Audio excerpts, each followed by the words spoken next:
بسم الله الرحمن الرحیم. السلام علیکم. نن به موږ تاسو د سکیول په برخه کې د رینج ټیسټ وایو چې کوم بټوین کیبورډ او بخې کیورډ ده. نو بټوین کیورډ څه کوي؟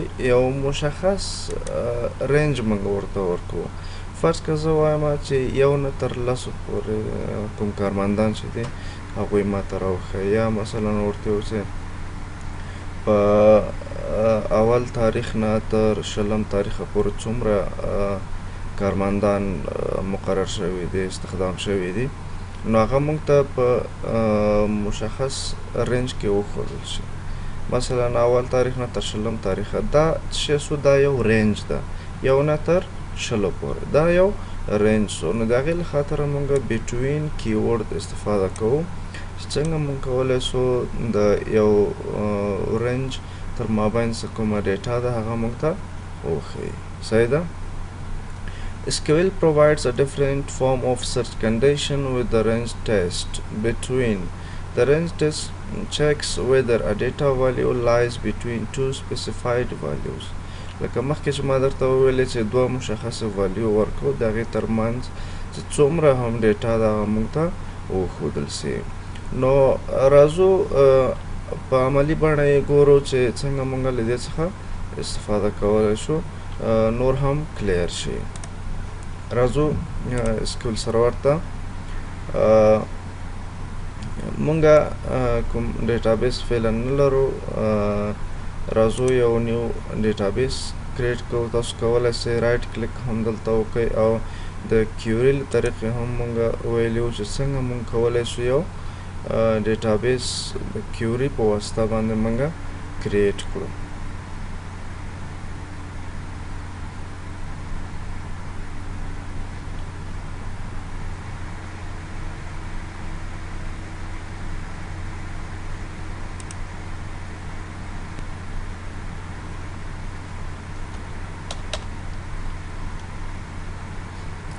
دلته لیکو چې کریټ ډیټابیس نوم به څه وي؟ فرض که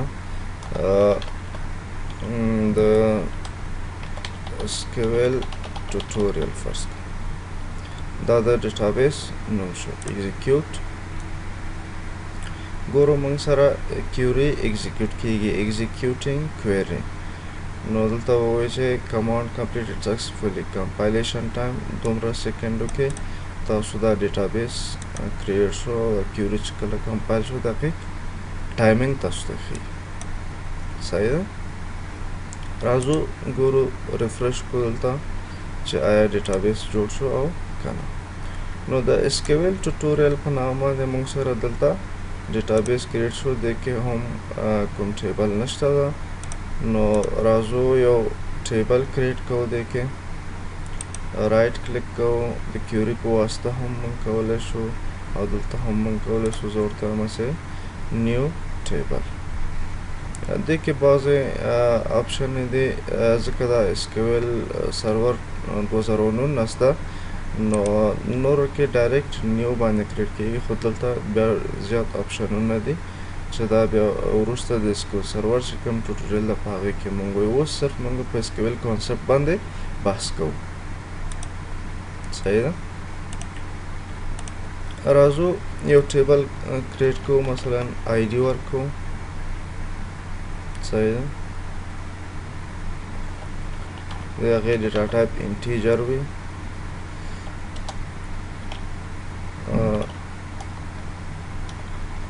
ډیټا ټایپ یې څه شی وي؟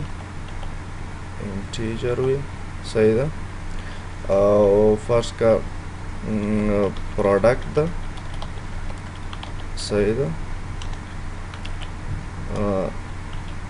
انوار کار ده. صحیح ده؟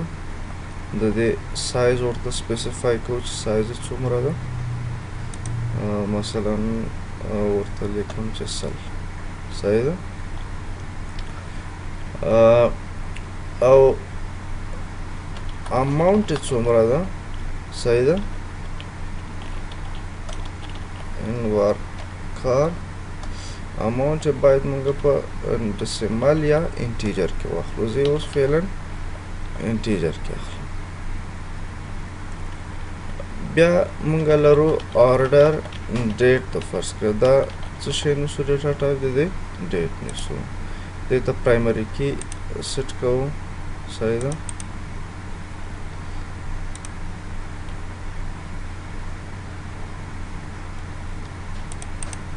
رائټ کلیک سیټ پرایمري کی. صحیح شو. پرایمري کی باید خالی نه وي او نه یې قبلوي. وروسته بیا موږ تاسو وایو چې پرایمري کی څنګه ترې استفاده کوو او څه وخت کې په کار راځي. صحیح ده. پرایمري کی په اصل کې یو یونیک کی ده چې ډبلیکیټ هم نه قبلوي او خالی هم نه قبلوي. صحیح ده. دا سیف کوو. ټیبل د آرډر په نام باندې اوکې. ګورو موږ سره دلته د ټیبلز لیست کې باید ټیبل راغلی وي. څه شي په نامه سو د آرډر په نامه موږ سره ټیبل کریټ شو. ښه دا موږ تاسې کلوز کوو. اوس ګورو چې select star from order کوم ډیټابیس نه SQL tutorial database ده execute.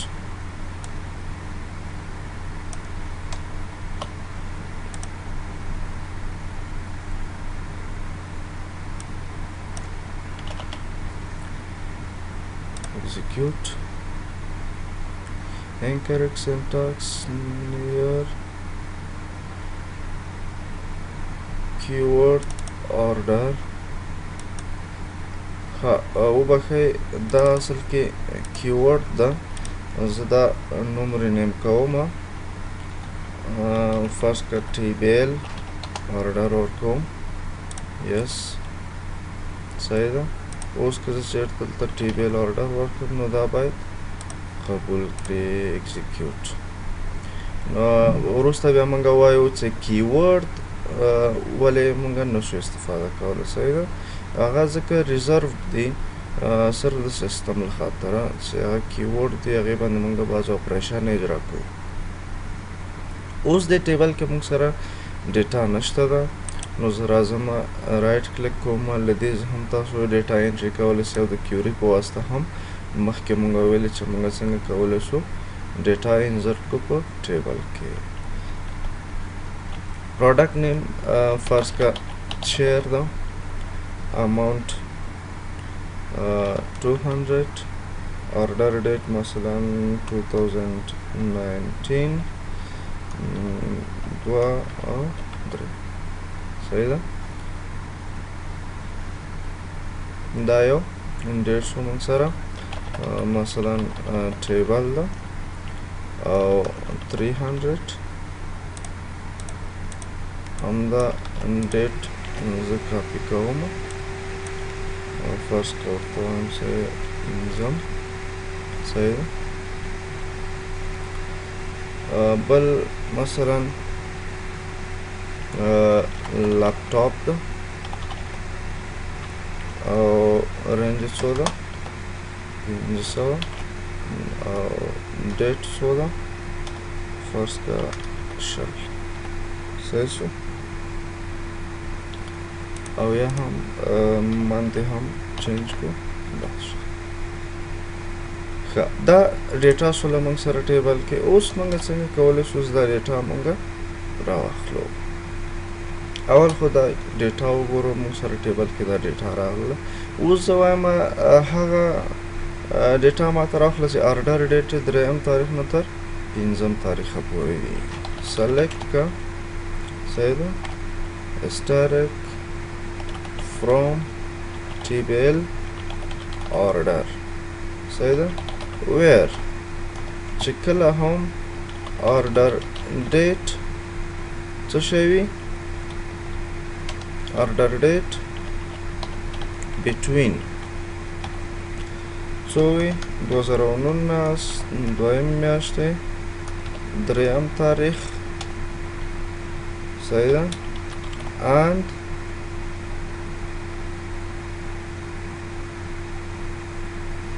صحیح ده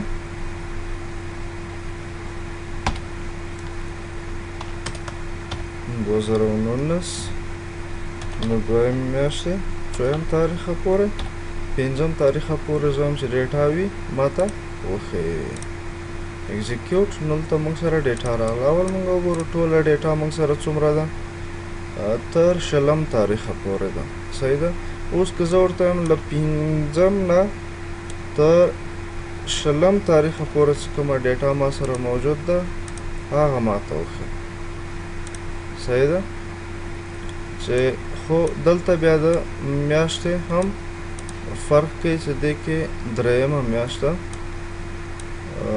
دلته ورته میاشتې نوم ورکوم دریم صحیح ده نو دې دوه ډیټو تر مابین چې کومه ډیټا ما سره ده هغه ماته وښایي اوس زه ورته وایم چې اماونټ که چېرته بټوین وي د 300 او 500 تر مابین نو ډیټا باید ماته وښیي اوس زه ورته وایم چې نه د 200 او 300 تر مابین چې کومه ډیټا ده یعنې اماونټ مساوي پیسې چې کومې له 200 نه تر 300 مابین چې څومره پروډکټ دومره قیمتونه یې ټول ماته وښیي که له 200 نیولې تر 300 پورې نو موږ سره چیارو ټیبل راځي صحیح ده که چېرته اماونټ تغییر ورکړم نو ټوله ډیټا ماته ښیي صحیح ده او که چېرې زه 300 ورکړم نو ماته باید ټیبل او لپټاپ صرف وښیي ټیبل او لپټاپ چې اماونټ یې تر دې رینجه پورې موجود ده نو دا موږ سره څه شی وه رینج ټیسټ بټوین وه چې څنګه موږ کولی سو د یو مشخص رینج کې موږ سرچینګ وکړو صحیح ده په راتلونکي درس کې به موږ وایو چې څنګه موږ ان کیورډ موږ استفاده کولی شو